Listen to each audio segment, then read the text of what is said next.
hero. I don't need to rule the world. I don't want to fly like Superman. I just want you to be my girl.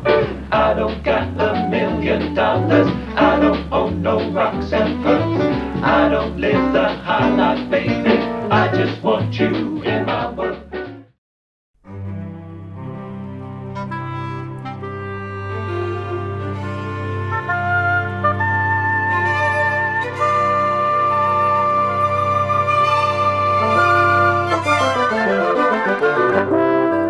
So here we are back at the studio, and it's time for tea. I decided on the Earl Grey in the end. Jeeves, are you here? Thank you very much. Steady, steady. Thank you. Wonderful. The best of British. The Morgan Freewheeler, also known as the Morgan Runabout, first graced public eyes in 1910 at the Motor and Cycle Show in Olympia, London. Now, it's not easy merging the old to the new, but Morgan do a bloody good job at it. Now, I try it all the time. As you can see, I'm a very confused soul, but they do a good job. So let's start. The cockpit style. Now, I love what they've done here. The switch. It's like that cockpit airplane switch, and the old school horn, which is actually a switch. You know, it's not the pump, it's a switch. I tend to just often shut it and close it quite a lot because it's just that whole gadgety feel to it. Really nice, really nice. But with the dials, there's no clock, it seems like. I've looked around and I have to use my own pocket watch. And then make the dials old school as well, but they're quite modern. And that view straight down. You're in a race car, but it actually got that feeling of actually being in a Spitfire aeroplane. It's great.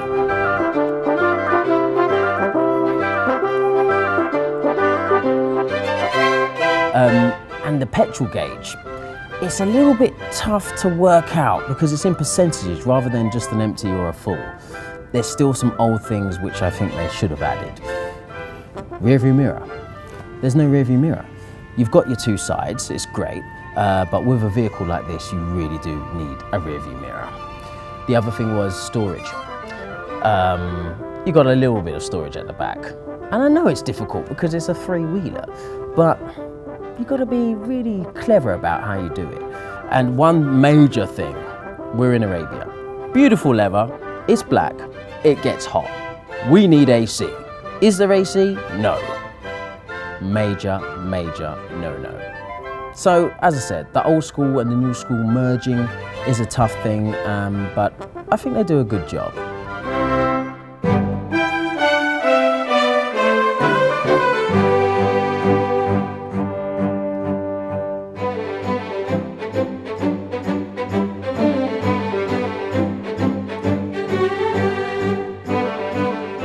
The Morgan Roadster. Much to the delight of many people in the British countryside, Morgan announced they were bringing out a four-wheeler in 1935. They said there would be space at the back for your luggage. Brilliant!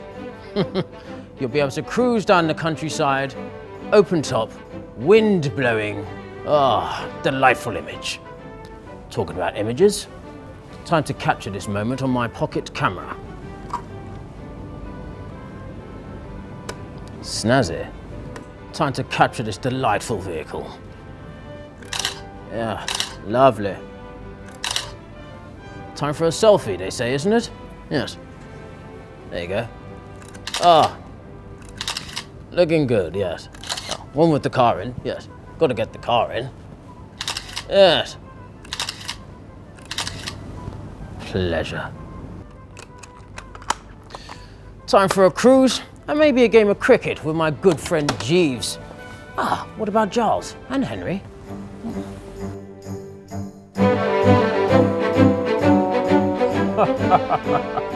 But cruising down the British countryside is nothing but a deceptive facade, because it's not for cruising. This is an all-in-out sports car, 3.7 litres of pure power, V6 engine, rear-wheel drive. It's even got a stopwatch on the dash to record your lap times. Really, the engine sounds like a symphony. It's a fantastic car, real pleasure to drive. Again, that view down the bonnet. Look at the grills just looking mean and ferocious. The car is an absolute pleasure to drive, and as I said, the symphony of the sound of the engine is just electrifying. Amazing car. It reminds me of one of those movies, even though it's a British car, very quintessentially British car, racing green at that, but it reminds me of like a few American gangster films, or even The Great Gatsby. Lovely. Moving on to the interior. This steering wheel is an absolute pleasure to look at and to feel. Look at it, absolutely stunning. What I'm not too sure about though is why is the clock right in front of me when it should be to the side, and the speedometer is to the side and should be right in front of me? That's a bit of a crazy thing. Also, these are like, what on earth? Like, why would you put on such a beautiful looking car, right? You're gonna put these plastic bits of like black bits of plastic. It seems like it should be on a micro or a Tida or something like that. Very strange, very strange. But we have AC. Victory! We have AC in this car. Absolutely fantastic.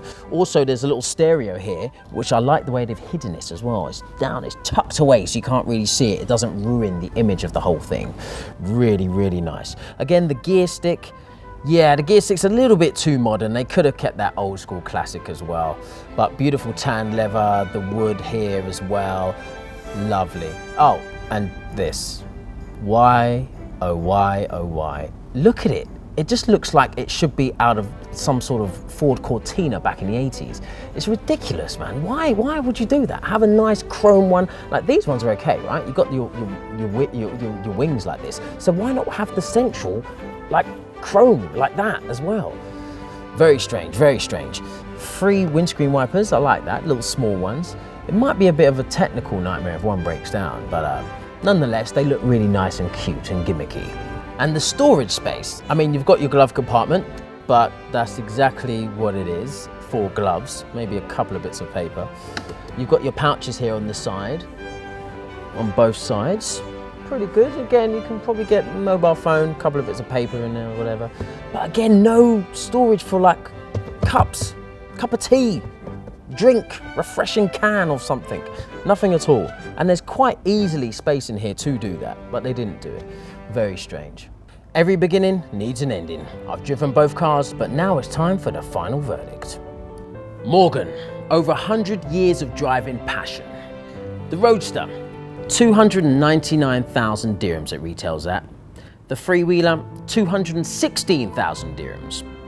Now, I found it difficult to get in and out of the Freewheeler, but it's a wonderful ride and a true head turner. If you're that sort of person, you want to go down and go for a coffee and show off and let people watch you, this is the one. So I think the Roadster's more my kind of thing. I love the wood finish, I love the steering wheel, the speed, the power of the thing. Of course, you've got the clock right in front of you and like, not too sure about the rear view mirror. Hopefully those things can be adjusted and changed because it's still a family and business at the end of the day. But yeah, overall, I think definitely this is my kind of ride. So I hope you enjoyed this very special episode of Motopedia, and for more car reviews, check out Motopedia.ae. Thank you so much for having me, and make sure and give them a big like on Facebook and follow them on Twitter. So, ta-ta for now, and see you soon.